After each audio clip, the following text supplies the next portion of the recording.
بسم اللہ الرحمن الرحیم۔ السلام علیکم۔ غزہ میں اسرائیل کی تباہ کاریاں جاری ہیں، دوسری طرف یوکرین اور روس کی جنگ بھی جاری ہے۔ اس دوران مختصر عرصے میں ایران اور اسرائیل کی جنگ ہوئی، اس دوران پاکستان اور انڈیا کی جنگ ہوئی، اور بڑی تیزی کے ساتھ علاقائی اور عالمی سطح پہ تبدیلیاں آ رہی ہیں، مختلف ملکوں کی حیثیتیں تبدیل ہو رہی ہیں۔ یہ تبدیلیاں کس نوعیت کی ہیں، ان کے کیا اثرات مرتب ہوں گے، مستقبل کا کیا نقشہ ہمارے سامنے آتا ہے، ان سب سوالوں کا جواب جاننے کے لیے آج ہم نے زحمت دی ہے امریکہ میں پاکستان کے سابق سفیر، مصنف، دانشور اور بین الاقوامی امور کے ماہر جناب حسین حقانی صاحب کو۔ تو آئیے ان سے گفتگو کا آغاز کرتے ہیں۔ حسین حقانی صاحب، سب سے پہلے تو آرمی چیف کو انہوں نے ملاقات کے لیے بلایا، صدر ٹرمپ نے۔ اس کے بعد اب یو این جنرل اسمبلی پہ بھی جن لوگوں کو خصوصی عنایت سے نوازا گیا ان میں شہباز شریف اور آرمی چیف بھی تھے۔ تو امریکہ کی ان مہربانیوں کی وجہ کیا ہے؟ امریکہ ایک بحرانی کیفیت سے گزر رہا ہے، ہیجانی کیفیت سے گزر رہا ہے۔ دوسری جنگ عظیم کے بعد امریکہ دنیا کی سب سے بڑی طاقت کے طور پر ابھرا۔ اس کا مقابل سوویت یونین تھا۔ سرد جنگ ہوئی، سرد جنگ بظاہر امریکہ نے جیت لی، مغرب نے جیت لی، اور اس کے بعد پھر امریکہ نے سوچا کہ ہم پوری دنیا پر اپنی مرضی نافذ کریں گے۔ وہ کامیابی نہیں ہوئی۔ اب امریکہ کو یہ محسوس ہو رہا ہے کہ ہمیں امریکہ کی اندرونی ترقی اور اندرونی معیشت پر توجہ زیادہ دینی چاہیے، اور ٹرمپ اس نقطہ نظر کے سب سے بڑے چیمپئن ہیں۔ ان کا کہنا یہ ہے کہ امریکہ کو اپنے وسائل دوسرے ملکوں پر ضائع نہیں کرنے چاہیے۔ تو وہ اب ان پارٹنرز کی تلاش میں ہیں جو وہ یہ سمجھتے ہیں کہ مختلف خطوں میں ذمہ داریاں سنبھال سکیں سیکیورٹی کی، تاکہ امریکہ کو نہ کبھی کہیں اپنی فوج بھیجنی پڑے، نہ اپنے وسائل لگانے پڑیں۔ جو وسیع تر مشرق وسطیٰ ہے، موراکو یا مغرب سے لے کے اور پاکستان تک کا علاقہ، اس میں تین بڑی افواج ہیں: ترکی، مصر، پاکستان، جن کے امریکہ کے ساتھ تعلقات ہیں، اور چوتھی ہے ایران، جس کو امریکہ کنٹین کرنا چاہتا ہے۔ تو اس لیے امریکہ کی پالیسی میں، ٹرمپ صاحب کی پالیسی میں اب آج کل ان چار ملکوں کے ساتھ کس طرح ڈیل کرنا ہے، وہ ایک اہم اس کا ستون ہے ان کی پالیسی کا۔ دنیا میں جو نظام دوسری جنگ عظیم کے بعد قائم ہوا تھا، جس میں ملکوں کے درمیان آپس میں تعاون کے مختلف معاہدے ہوئے تھے، جس کے نتیجے میں گلوبلائزیشن شروع ہوئی اور وسیع تر ہو گئی، ٹرمپ اس سب کو پیچھے لے جانا چاہتے ہیں۔ ان کے ذہن میں 19ویں صدی کا آخری جو حصہ ہے وہ امریکہ کے لیے سب سے اچھا وقت تھا، جب امریکہ میں زیادہ خوشحالی تھی اور باقی دنیا سے امریکہ کٹا ہوا تھا۔ لیکن اب جب کہ امریکہ پوری دنیا میں اپنا ایک فٹ پرنٹ رکھتا ہے، اس کا قدم ہر جگہ موجود ہے، اب اس سے پیچھے ہٹنے کے لیے اس کو پھر بھی ایسے ممالک کی ضرورت ہے کہ جو اس کے قدم ہٹنے کے بعد کچھ کردار ادا کر سکے، اور پاکستان کے لیے یہ ایک اچھی بات ہے کہ وہ پاکستان کو بھی سمجھتے ہیں ان ممالک میں سے جن کے ساتھ وہ ایسا معاملہ کر سکتے ہیں۔ تو یہ پاکستان کو پذیرائی حاصل ہو رہی ہے، لیکن میں تنبیہ کروں گا کہ ضروری نہیں ہے کہ اس میں پاکستان کا مفاد بھی ہو، کیونکہ ٹرمپ جو ہے، ان کے بارے میں میں نے 2-3 اور جگہوں پہ بھی یہ بات کہی ہے کہ وہ کچھ لو اور دو پر یقین نہیں رکھتے، وہ صرف کچھ لو اور لو پر یقین رکھتے ہیں۔ تو اس لیے پاکستان کو بہت احتیاط سے قدم بڑھانا ہوگا کہ ٹرمپ کی خواہشات کی تکمیل میں کیا پاکستان کی خواہشات کی بھی کوئی تکمیل ہو سکے گی یا نہیں۔ تو ایک طرف اس خطے میں پہلے سے ہم نے یہ محسوس کیا تھا کہ جو مقام انہوں نے انڈیا کو دیا ہوا تھا، تو وہ دوسری طرف انڈیا کو مسلسل ناراض کیوں کر رہا ہے اگر ان کو اس طرح کے ملکوں کی ضرورت ہے؟ دیکھیے، انڈیا کی ایک پالیسی ہے جس سے امریکہ بہت زیادہ خوش نہیں ہے، اور وہ یہ ہے کہ انڈیا سافٹ پاور تو چاہتا ہے، ہارڈ پاور کو ڈپلوائے نہیں کرنا چاہتا۔ 1947 سے آج تک انڈیا نے اقوام متحدہ کی پیس کیپنگ فورسز کے علاوہ کبھی اپنی فوج کہیں ڈپلوائے کرنے پر آمادگی ظاہر نہیں کی، کسی ملک سے فوجی معاہدہ نہیں کیا، اور وہ تعلقات رکھتے ہیں لیکن جو نکاح نامہ ہے اس کے اوپر دستخط کرنے کو تیار نہیں ہوتے۔ تو ٹرمپ صاحب کی ناراضگی کا ایک بڑا سبب یہ بھی ہے، اور دوسری طرف تجارت کے معاملات ہیں۔ ٹرمپ یہ چاہتے ہیں کہ دنیا میں امریکہ کی جو تجارتی حیثیت ہے وہ پہلے کے مقابلے میں زیادہ بڑی ہو، جس کے اندر امریکہ درآمد کرنے والا ملک نہیں بلکہ برآمد کرنے والا ملک بنے۔ میرا اور بہت سارے ماہرین معاشیات کا بھی یہ خیال ہے کہ یہ ان کی ایک فینٹیسی ہے، یہ پوری نہیں ہو سکے گی، لیکن اس معاملے میں وہ ملکوں سے تعاون چاہتے ہیں اور انڈیا نے اس میں ان کو تعاون نہیں دیا۔ تو جو انڈیا کو بنایا جا رہا تھا وہ اس امید پر بنایا جا رہا تھا کہ ان کی جب اقتصادی ترقی ہو جائے گی تو پھر وہ اپنی عسکری ترقی بھی کریں گے، لیکن پاکستان اور بھارت کی جو جھڑپیں ہوئیں اس کے نتیجے میں یہ بات واضح ہو گئی کہ بھارت کی عسکری طاقت وہ نہیں ہے جو ان کی معاشی قوت سے توازن رکھتی ہو، اور اس کے بعد سے ٹرمپ کی مہربانی پاکستان پر اور بڑھ گئی ہے کہ پاکستان شاید مشرق وسطیٰ میں دلچسپی لے سکے۔ سعودی عرب سے اب اس کا وہ جو معاہدہ ہوا اس کے بعد اور بھی یہ بات واضح ہو گئی ہے، بھارت اس طرح کی دلچسپی نہیں لے سکے گا۔ بھارت تجارت کرے گا، بھارت پیسے بنائے گا، بھارت باتیں کرے گا، بھارت بیانات دے گا، لیکن بھارت کبھی بھی اگر کوئی ملٹری سچویشن ہوتی ہے تو اس میں اپنی فوجیں شاید کسی اور ملک میں نہ بھیج سکے۔ تو بھارت نے جواب میں جو رویہ اپنایا ہوا ہے اور جس طریقے سے بھارتی وزیر اعظم چین گئے اور ایک پیغام انہوں نے بھی دیا، تو اس کے بعد آپ سمجھتے ہیں کہ امریکہ اور بھارت کے تعلقات ماضی کی سطح پہ آ سکتے ہیں دوبارہ؟ دیکھیے، اگر امریکہ میں اگلے انتخابات کے بعد حکومت کی تبدیلی ہوتی ہے تو پھر تو بہت آسانی کے ساتھ ایک خط کھینچ دیا جائے گا اور کہا جائے گا کہ یہ سب ٹرمپ کی غلطیاں تھیں، بھارت اور امریکہ جو ہیں دوبارہ اپنی ماضی کی حکمت عملی پر واپس آ گئے ہیں، انڈو پیسیفک کو مینج کرنے کے لیے ان کے درمیان جو انڈرسٹینڈنگ ہے وہ واپس آ گئی ہے۔ لیکن ایک اور امکان بھی ہے، ٹرمپ ایک سماوی طبیعت کے مالک ہیں، پل میں تولا پل میں ماشا والی ان کی کیفیت ہے، اور وصل نے شاد کیا ہجر نے ناشاد کیا والی کیفیت ہے ان کی، کبھی کسی سے خوش ہوتے ہیں کبھی کسی سے ناراض ہوتے ہیں۔ کل ہی انہوں نے شہباز شریف صاحب سے ملاقات سے پہلے ترکی کے صدر اردوان سے ملاقات کی، ان کی تعریف بھی کی اور کہا کہ جی یہ میرے بڑے دوست ہیں، جس طرح وہ مودی صاحب کو دوست کہا کرتے تھے، اور پھر یہ اور ابھی بھی کہتے ہیں۔ اور پھر انہوں نے کہا کہ مگر انتخابات جو ہیں ان میں دھاندلی کرنے کا جتنا تجربہ اور جتنا علم اردوان صاحب کو کسی کو نہیں، تو جس طرح انہوں نے تعریف کی اسی طرح سے ان کی برائی بھی کر دی۔ تو وہ ممکن ہے کہ اگر 2-4 مہینے کے بعد اس نتیجے پہ پہنچے کہ شاید جو میری ایک گلوبل اسٹریٹجی ہے اس میں بھارت زیادہ فٹ ہوتا ہے، تو وہ پھر کچھ اب 2-4 بیان اور بدلیں گے، 4 ٹویٹیں اور کریں گے اور پھر بھارت کی طرف دوبارہ رجحان اپنا پیدا کر لیں گے۔ چند باتیں ذہن میں رہنی چاہیے۔ جی، بھارت کی اقتصادی جو پوزیشن ہے وہ حقیقی ہے، دنیا کی تیسری بڑی معیشت ہے، چاہے وہ اس وجہ سے ہے کہ وہاں 1.5 ارب لوگ ہیں تو 1.5 ارب لوگوں کی کنزیومر سپینڈنگ، 1.5 ارب لوگوں کی پیداوار یقیناً زیادہ ہوگی، لیکن اس کی وجہ سے بھارت کا ایک کلاؤٹ ہے،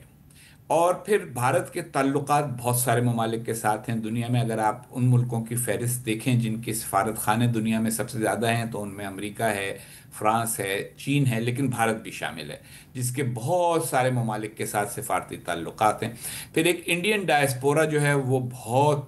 وسیع، اس کا اثر و رسوخ دنیا بھر میں ہو گیا ہے، تو اس وجہ سے بھارت کو مکمل طور پہ نظر انداز تو کوئی بھی نہیں کر سکتا اور نہ کوئی کرے گا۔ اصل مسئلہ صرف اتنا ہے کہ جو سیکیورٹی اسٹریٹجی وہ بنانا چاہ رہے ہیں مڈل ایسٹ کے لیے، گریٹر مڈل ایسٹ کے لیے، اس میں ان کو کس کی زیادہ ضرورت ہے۔ مثال کے طور پہ آپ نے غزہ سے بات شروع کی، غزہ میں اسرائیل جب اپنی فوجی اور عسکری کارروائیاں ختم کرے گا تو اس کے بعد غزہ میں کسی کو تو حکومت قائم کرنی ہوگی۔ وہ کون ہوگا؟ اگر کوئی ایک انٹرنیشنل بنائی جاتی ہے ٹیم، ایک انٹرنیشنل ٹرانزیشنل گورنمنٹ بنائی جاتی ہے وہاں کے لیے، تو اس کے اندر کون ممالک شامل ہوں گے اور پھر کون اس کے لیے اپنی فوجی بھیجنے کو تیار ہوگا؟ تو یہ وہ باتیں ہیں جن کے پیش نظر ٹرمپ صاحب مختلف ملکوں کی طرف دیکھ رہے ہیں۔ میرا تو یہ خیال ہے کہ ان کی بہت ساری خواہشات پوری نہیں ہوں گی، کیونکہ بہت سارے مسلمان ملک مسئلہ فلسطین کے اوپر کسی یقین دہانی کے بغیر نہیں شامل ہوں گے ٹرمپ اور اسرائیل کے منصوبوں میں غزہ کی بحالی کے لیے، اور پاکستان بھی نہیں ہو سکے گا۔ لیکن جب تک ان کو امید ہے تب تک وہ ہمارے لیڈروں کی پذیرائی کرتے رہیں گے، اور یہ ایک اچھی بات ہے کہ جو پہلے پاکستان کو ایک بین الاقوامی تھوڑی سی تنہائی محسوس ہوتی تھی، اس کے مقابلے میں اب زیادہ بہتر حالت ہے کہ بلایا جا رہا ہے ہمارے لیڈروں کو، ان سے بات کی جا رہی ہے، لیکن بات ہونے کا یہ مطلب نہیں ہوتا کہ بات طے ہو گئی۔ لیکن ٹرمپ کے مطالبات یا امریکہ کے مطالبات اور توقعات پاکستان سے کیا ہیں اور کیا مستقبل میں ہو سکتے ہیں؟ دیکھیے، اب تک تو انہوں نے کسی توقعات کی فہرست پبلک میں نہیں بیان کی۔ جی وہ صرف یہ کہتے ہیں کہ کاؤنٹر ٹیررزم پہ ہمیں تعاون چاہیے تاکہ جو داعش کی افغانستان میں ایک بار پھر داعش منظم ہو رہی ہے، داعش خراسان کی پناہ میں،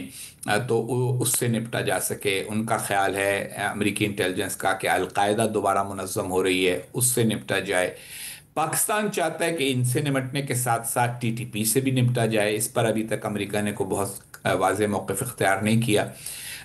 کیونکہ ان کی بات چیت در پردہ چلتی رہتی ہے مختلف گروپوں سے، تو کیونکہ طالبان سے بھی چل رہی ہے افغانستان میں، اس لیے وہ شاید ٹی ٹی پی کے اوپر کارروائی کرنے کو فوری طور پر تیار نہیں ہے۔ مگر یہ ایک ٹاکنگ پوائنٹ ہے دونوں کے درمیان کہ ٹھیک ہے، بالکل دہشت گردی کے خلاف تعاون کیا جائے۔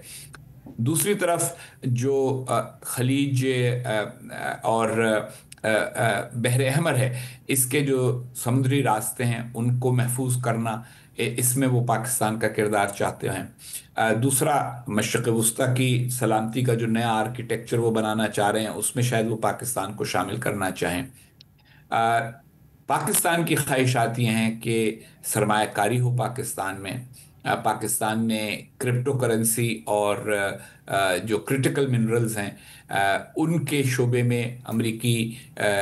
سرمایہ کاری کے لیے بہت ساری تبدیلیاں کرنے پر آمادگی ظاہر کی ہے، لیکن سرمایہ کاری کا مسئلہ ہمیشہ یہ ہوتا ہے کہ امریکی حکومت سرمایہ کاری نہیں کر سکتی، صدر کتنا ہی کہتا رہے، جب تک جو کاروباری ادارے ہیں وہ سرمایہ کاری پر آمادہ نہ ہو، سرمایہ کاری نہیں ہو سکے گی۔ اور آخری بات یہ ہے کہ پاکستان کی خواہش ہمیشہ یہ ہوتی ہے کہ امریکہ کے ساتھ جب بھی قریبی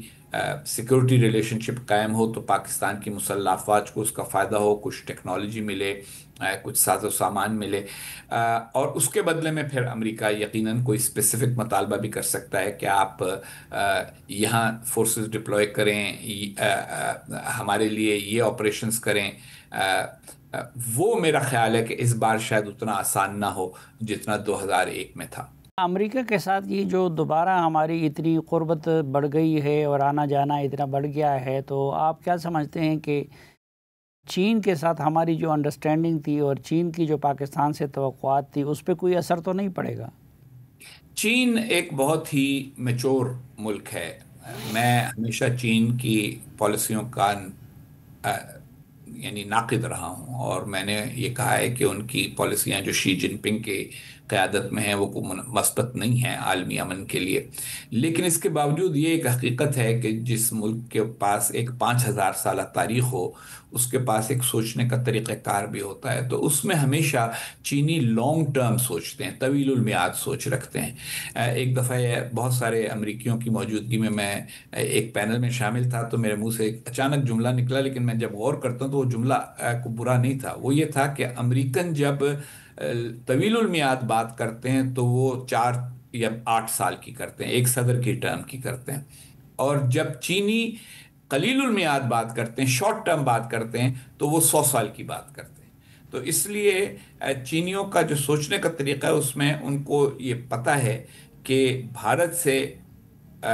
جب تک پاکستان کی کشمکش موجود ہے، جب تک پاکستانی ذہن میں یہ بات موجود ہے کہ بھارت ہمارا دشمن ہے اور بھارت ہی ہمارے لیے سب سے بڑا خطرہ ہے، اس وقت تک پاکستان کے پاس چین سے قربت کے سوا کوئی اور آپشن نہیں ہے۔ پاکستان اگر اپنے نقشے پہ دیکھے تو اس کی سرحدیں 4 ملکوں سے ملتی ہیں۔ بھارت اس کو پاکستان ازلی دشمن سمجھتا ہے، افغانستان اس کے ساتھ بھی ایک کشمکش کی کیفیت رہتی ہے، اور طالبان کے اقتدار میں آنے کے بعد وہ کشمکش کم نہیں ہوئی، بڑھ گئی ہے۔ اور پھر ایران ہے، اور ایران کے ساتھ بھی پاکستان کے معاملات کو بہت اچھے نہیں رہتے۔ تو ایک ہی سرحد ہے جہاں اچھے تعلقات ہیں، اور وہ چین ہے۔ تو اس لیے چینیوں کو یہ بات پتہ ہے، وہ اپنی جغرافیہ پر مطمئن ہیں، وہ اپنی طویل المعاد حکمت عملی پر مطمئن ہیں، اور وہ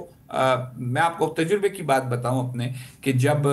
امریکی فوجیں افغانستان میں موجود تھیں تو اس زمانے میں بھی آپ کو یاد ہوگا پاکستان امریکہ کے بہت قریب ہوا تھا، اور چینیوں کا اس وقت بھی یہ کہنا تھا کہ ہم آپ سے بس بریفنگ لیتے رہتے ہیں، ہمیں پتہ ہونا چاہیے کہ کیا ہو رہا ہے، کوئی ایسی چیز نہیں ہونی چاہیے جو براہ راست ہمارے مفاد کے خلاف ہو، لیکن وی انڈرسٹینڈ، ہمیں سمجھ آتی ہے یہ بات کہ آپ کیا کرنا چاہ رہے ہیں۔ تو میرا یہ خیال ہے کہ اسی قسم کی کیفیت اس وقت بھی ہے۔ یہ جو سعودی عرب اور پاکستان کا دفاعی معاہدہ ہو گیا ہے، تو آپ کیا سمجھتے ہیں کہ کس چیز نے سعودی عرب کو اس پہ مجبور کیا کہ وہ پاکستان کے ساتھ دفاعی معاہدہ کریں؟ ویسے تو سعودی عرب کی بہت پرانی یہ خواہش ہے۔ دیکھیے جب 1945 میں صدر روزویلٹ اور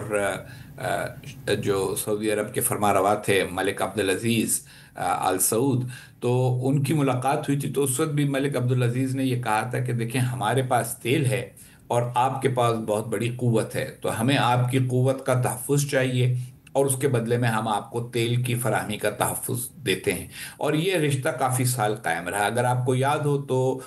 بائیڈن کے زمانے میں بھی جب بائیڈن صاحب سعودی عرب گئے تھے تو آ، جو ہیں ولی عہد محمد بن سلمان آل سعود، انہوں نے کہا تھا کہ ہمیں آپ ایک سیکیورٹی گارنٹی دیں۔ تو اب ان کو جب امریکہ کی طرف سے وہ سیکیورٹی گارنٹی نہیں ملی جو وہ اب چاہ رہے ہیں، تو انہوں نے وہ سیکیورٹی گارنٹی پاکستان سے معاہدے کے ذریعے اپنے خیال میں حاصل کر لیا۔ ان کو خطرہ ہے ہمیشہ سب سے زیادہ ایران کی طرف سے، اور شاید یہ بھی ہے کہ اسرائیل جو ہے وہ جیسے جیسے زیادہ اگریسو ہوتا جا رہا ہے، assertive ہوتا جا رہا ہے، اور جس طرح اس نے قطر میں دارالحکومت کے عین بیچ نشانہ بنانے کی کوشش کی حماس کی قیادت کو، اس کیفیت میں سعودیوں کو سیکیورٹی امبریلا چاہیے، اور وہ سیکیورٹی امبریلا انہوں نے پاکستان سے حاصل کر لیا ہے۔ اور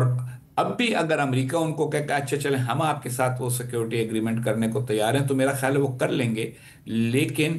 کیونکہ ان کو یقین ہو گیا ہے کہ امریکہ کی طرف سے ایسا سیکیورٹی امبریلا ہمیں نہیں مل سکے گا، اس لیے انہوں نے پاکستان کے ساتھ یہ معاہدہ کیا ہے۔ اور پاکستان کے لیے ایک اچھی بات ہے، پاکستان کے پاس ایک ہی اثاثہ ہے بہت بڑا، اور وہ اس کی فوج ہے اور اس کی عسکری قوت ہے۔ یہ میری رائے میں پاکستان کے لیے ایک پریشان کن بات ہونی چاہیے، لیکن اس کا مثبت پہلو بھی ہے۔ پریشان کن اس لیے ہے کہ اگر آپ کے پاس دنیا کی نظر میں صرف ایک ہی چیز ہو تو یہ بالکل ایسا ہے جیسے کوئی ایک آدمی جو ہے وہ باڈی بلڈنگ کرے اور صرف ایک بازو کی باڈی بلڈنگ کرتا رہے، باقی سارا جسم اس کا کمزور ہوتا رہے۔ معیشت ہماری کمزور ہے، ہمارا سیاسی نظام کمزور ہے، ہماری معاشرتی بہت سارے مسائل ہیں، لیکن اس کے باوجود ہماری عسکری قوت ہے جس کا احترام ہے، اور سعودی عرب نے اس کو تسلیم کر کے یہ معاہدہ پاکستان کے ساتھ کیا ہے۔ اچھا، اس حوالے سے امریکہ کا کیا رد عمل ہوگا، اور پاک سعودی معاہدے کی وجہ سے بھارت کے ساتھ دونوں ملکوں کے تعلقات پہ کیا اثر پڑے گا؟ یہ سب کچھ جانیں گے حسین حقانی سے، لیکن ایک مختصر سی بریک کے بعد۔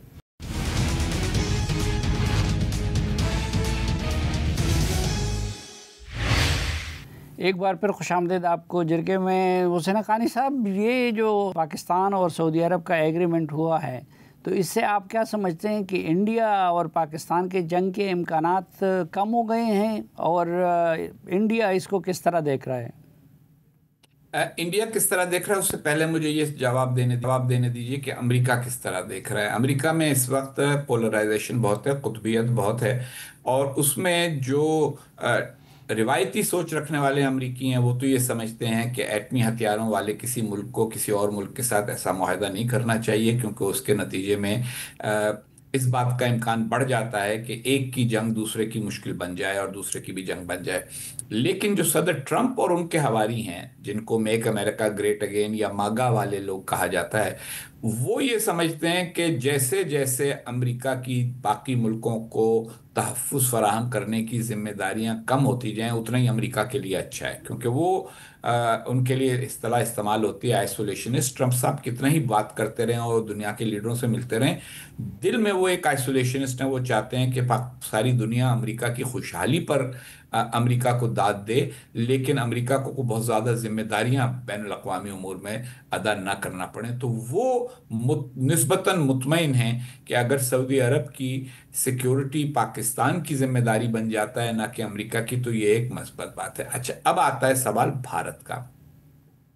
بھارت کا اندازہ یہ ہے ابھی تک جو مجھے محسوس ہوا ہے وہ یہ ہے کہ یہ معاہدہ سعودی عرب کو تحفظ فراہم کرنے کے لیے زیادہ اور پاکستان کو تحفظ فراہم کرنے کے لیے کم ہے، اور اصل میں یہ معاہدہ پاکستان کے لیے وسائل کی فراہمی کا ضامن ہے۔ تو سعودی عرب پاکستان کو پیسے زیادہ دے دے گا، جس سے پاکستان کی سیکیورٹی کی صورتحال بہتر ہو سکے گی، کیونکہ پاکستان اسلحہ وغیرہ خرید سکے گا بین الاقوامی منڈی میں، اور امریکہ سے بھی خرید سکے گا، کیونکہ صدر ٹرمپ نے بار بار کہا ہے کہ ہم امریکی اسلحہ جو ہے وہ اب کسی کو امداد کے طور پہ نہیں دیں گے، قرض پر نہیں دیں گے، ہمیشہ نقد پر دیں گے۔ لیکن وہ یہ بھی جانتے ہیں کہ بھارت سعودی تیل کے بہت بڑے بائرز میں سے ایک ہے، اور اسی کی وجہ سے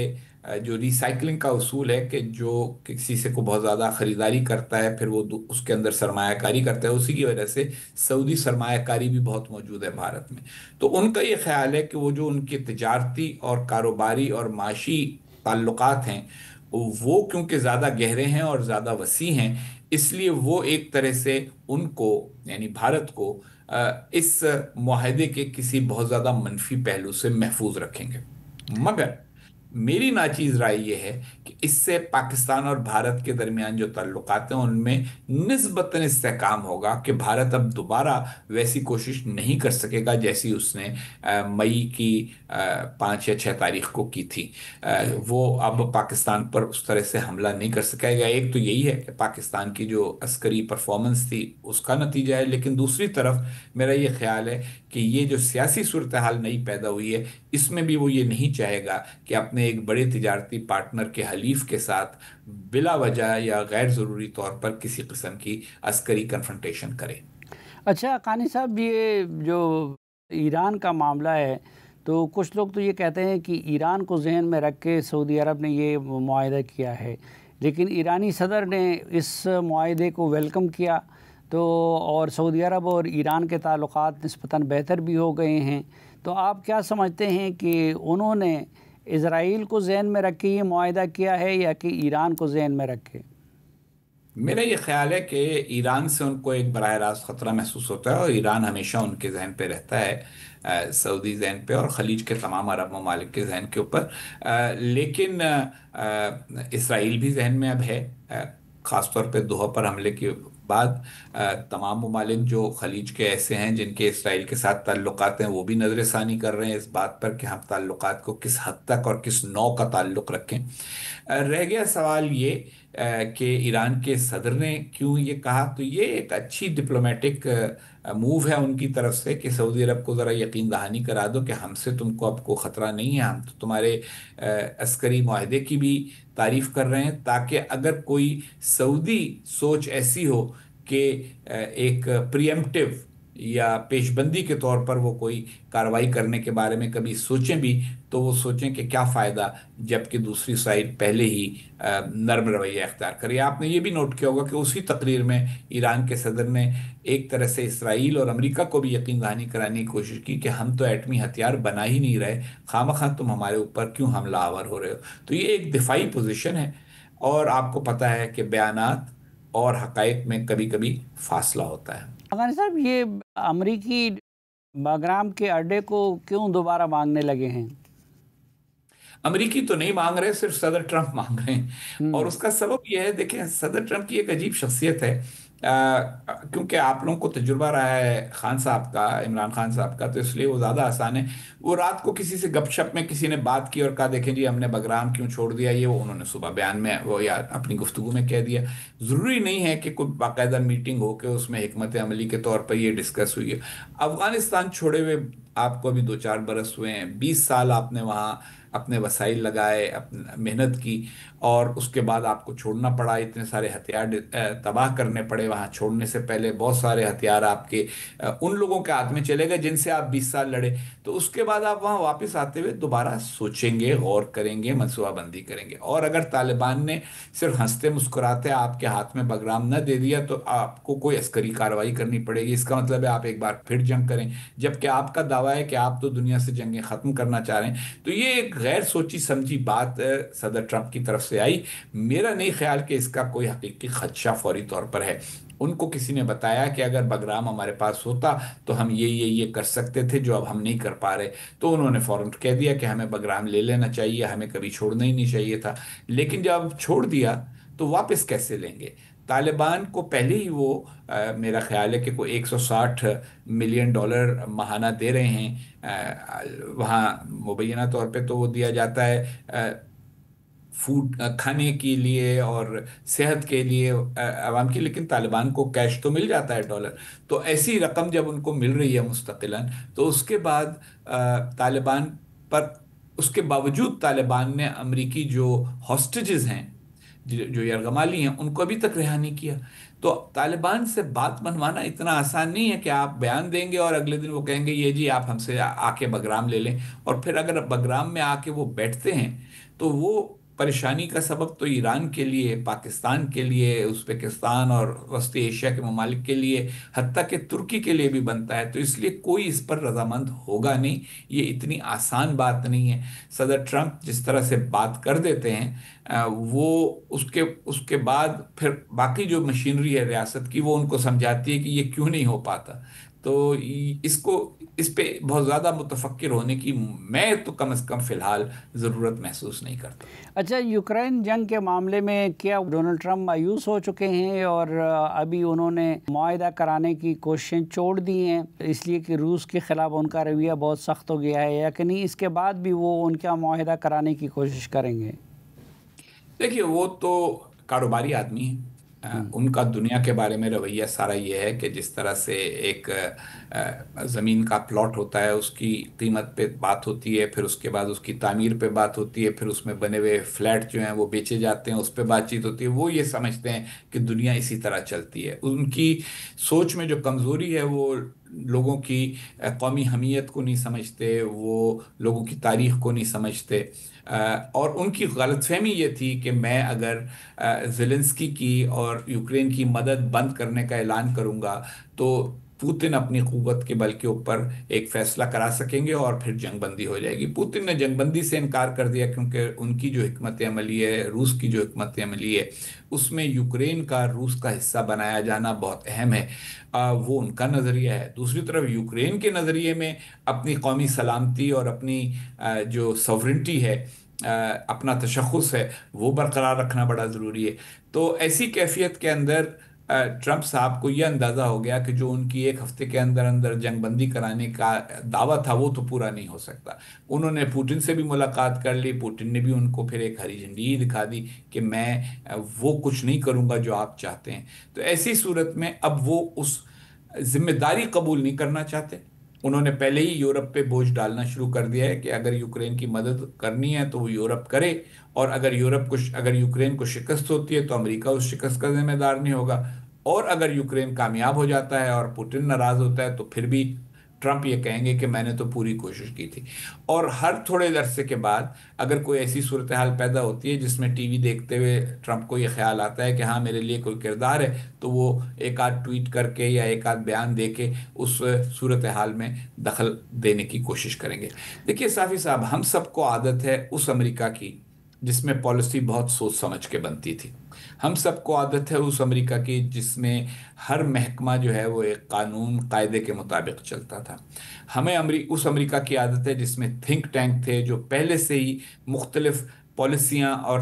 تجاویز صاف صاف لکھ کے دنیا کے سامنے رکھ دیتے تھے۔ عراق کی جنگ آپ کو یاد ہوگی، 20 سال اس جنگ سے پہلے لوگوں نے لکھنا شروع کیا کہ عراق میں جنگ ہونی چاہیے اور ہمیں یہ کرنا چاہیے اور ہم یہ کریں گے۔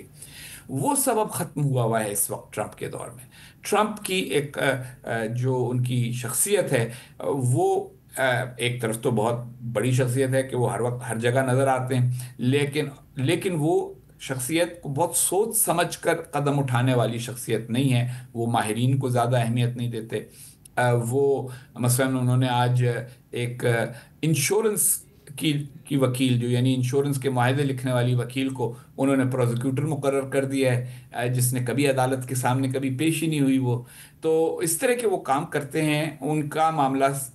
ان کا جو سوچنے کا انداز ہے وہ امریکہ کے روایتی انداز سے بڑا مختلف ہے۔ اس میں کامیابی بھی ان کو ہو سکتی ہیں،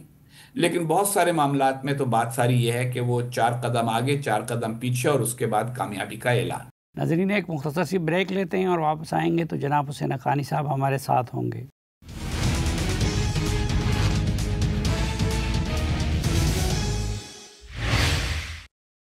ایک بار پھر خوش آمدید آپ کو جرگے میں۔ آج کے جرگے میں ہمارے ساتھ ہے جناب حسین حقانی صاحب۔ حسین حقانی صاحب، اسرائیل کے معاملے پہ ان کے پاس کوئی فارمولہ ہے اور وہ کیا کوئی سنجیدہ رول آگے جا کے پلے کریں گے یا کہ نہیں، وہ بھی اس کو یوکرین کی طرح ایک ایفرٹس کر کے اب چھوڑ چکے ہیں یا چھوڑ جائیں گے؟ دیکھیے، ان کی جو کمٹمنٹ ہے دائیں بازو، انتہائی دائیں بازو کے عناصر کے ساتھ پوری دنیا میں، وہ آپ دیکھ رہے ہیں ابھی ارجنٹینا میں مثلا ایک انتہائی دائیں بازو کے صدر منتخب ہوئے، انہوں نے معیشت کو بالکل تبدیل کرنے کا اعلان کیا اور پھر اس سے بحران پیدا ہو گیا۔ اب وہ کہہ رہے ہیں کہ اچھا اس بحران کو حل کرنے کے لیے ہم 20 ارب ڈالر دے دیں گے۔ تو وہ دنیا بھر میں جو انتہائی دائیں بازو کے عناصر ہیں ان کو کی حمایت کرنا چاہتے ہیں، اور اسرائیل میں انتہائی دائیں بازو کے نمائندہ نتنیاہو صاحب ہیں، ان کے ساتھ ان کا ہمیشہ تعلق رہا ہے۔ یہ مگر عربوں کے ساتھ بھی تعلقات برقرار رکھنا چاہتے ہیں کیونکہ وہاں ان کو نظر آتا ہے کہ امریکہ کے کاروباری مفادات ہیں اور اس سے بڑھ کر خود ٹرمپ خاندان کے کاروباری مفادات۔ تو وہ مگر جو امریکہ میں انتہائی دائیں بازو کے عناصر ہیں اور خاص طور پہ ایونجیلیکل مسیحی طبقہ ہے جو اسرائیل کے ساتھ خصوصی ایک نظریاتی لگاؤ رکھتا ہے، کیونکہ وہ سمجھتے ہیں کہ حضرت مسیح کی جو واپسی ہوگی وہ اسرائیل کی ریاست کے قیام کے بعد ہوگی، جب وہ پورے خطے پر حاوی ہو جائے گا، تو وہ ان کو بھی ناراض نہیں کرنا چاہتے۔ تو ایسی کیفیت کے اندر وہ جگلری جس کو کہتے ہیں، یعنی گیندیں اچھالنا مختلف اور ان کو ایک تماشا لگا کے رکھنا، وہ تو رکھنا چاہتے ہیں، لیکن نہ وہ اسرائیل کا ہاتھ روکنے کے لیے کوئی طاقت استعمال کرنا چاہتے ہیں، نہ کوئی دباؤ بڑھانا چاہتے ہیں، اور نہ ہی وہ فلسطینیوں کے حقوق کو تسلیم کرنا چاہتے ہیں۔ تو ایسی کیفیت میں ان کے ذریعے کو بہت بڑا فیصلہ ہو نہیں پائے گا۔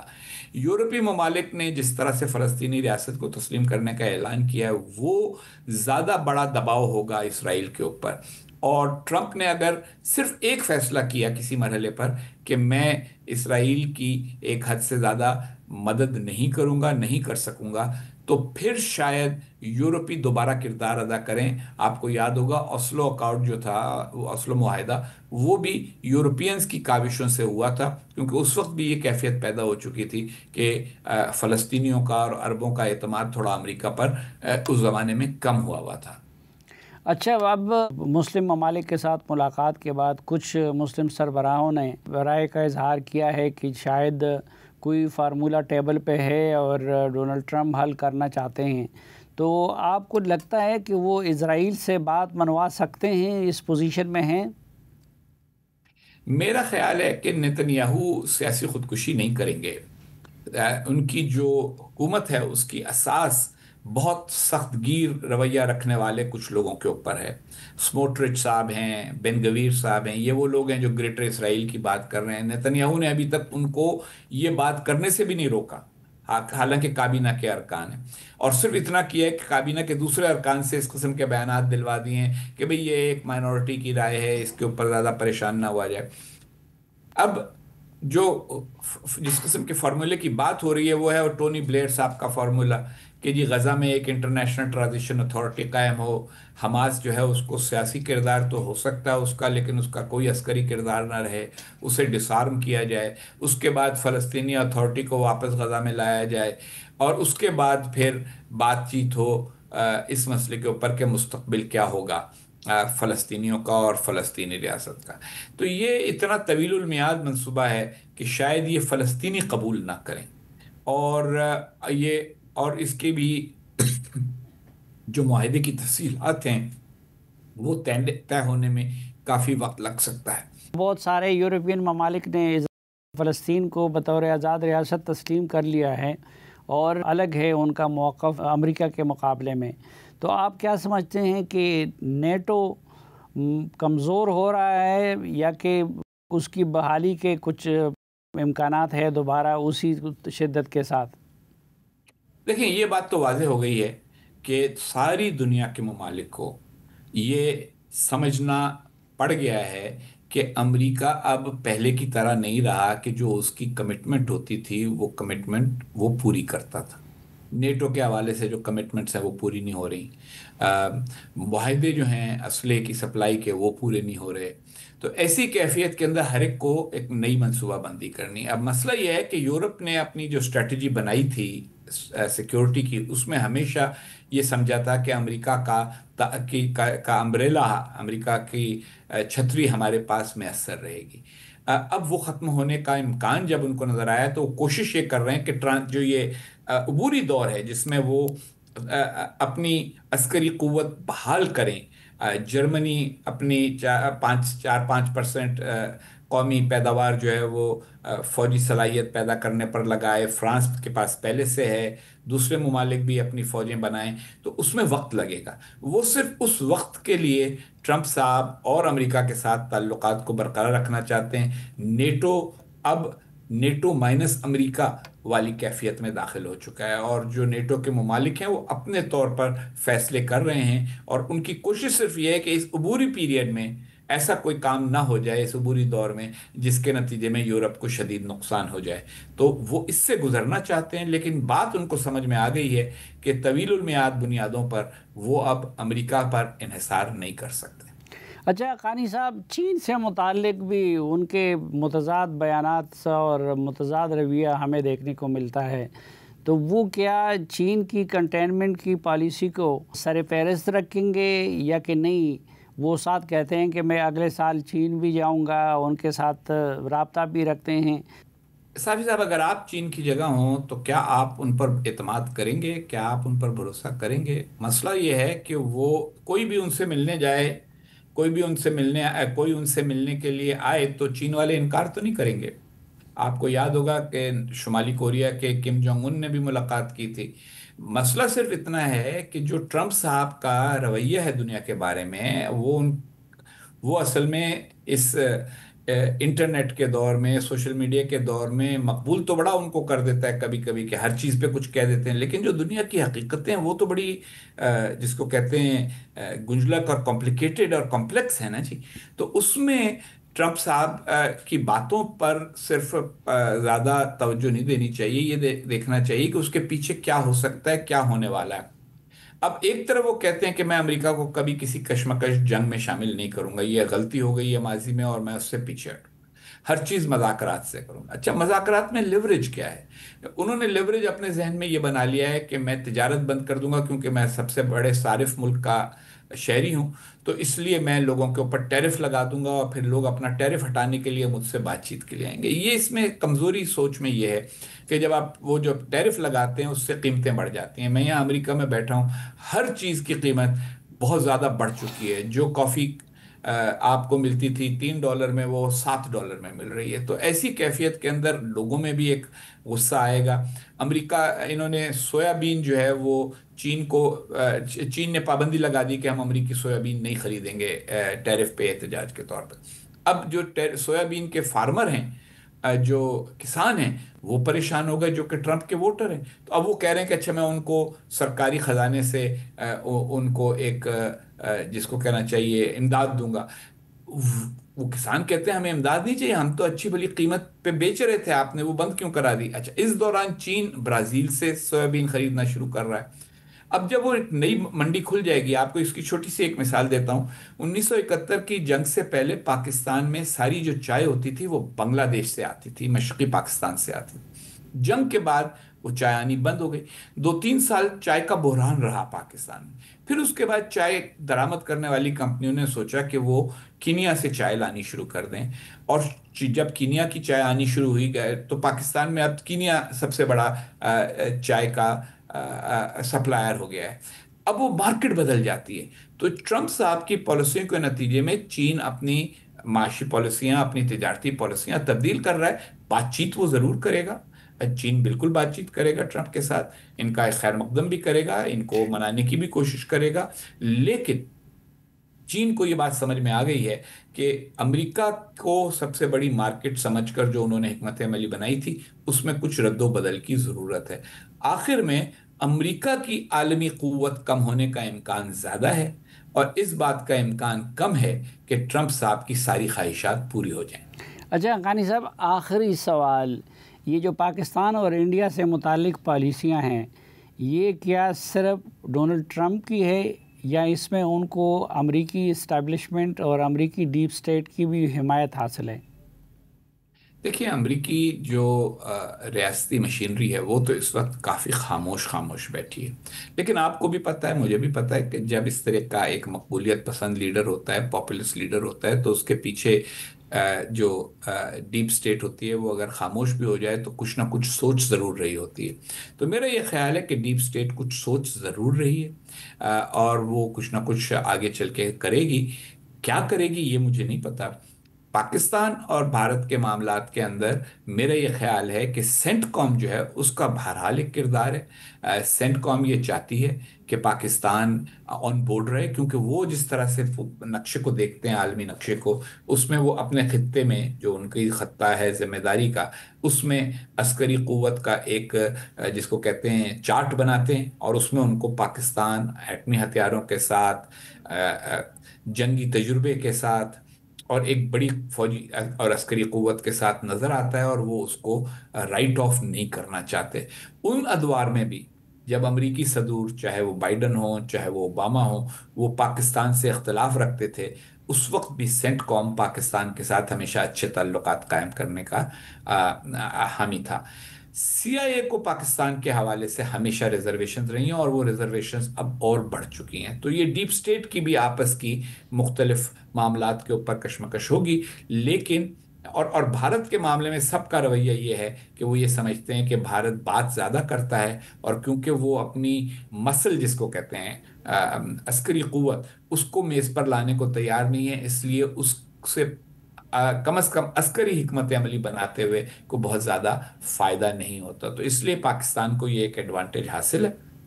لیکن جیسا میں نے کہا، اس ایڈوانٹیج کے اندر ایک کمزوری بھی ہے پاکستان کی، اور وہ یہ ہے کہ جب ہمارے پاس پیسے کی مسلسل کمی ہو تو ہمیں عسکری قوت دکھا کے پیسہ حاصل کرنے کی جو کوشش ہے وہ زیادہ کرنی پڑ جاتی ہے۔ بہت شکریہ جناب حسین حقانی صاحب، ہمیں وقت دینے اور ہم سے بات کرنے کے لیے۔ ناظرین، اس کے ساتھ ہی آج کے جرگے سے اجازت دیجیے۔ اللہ حافظ۔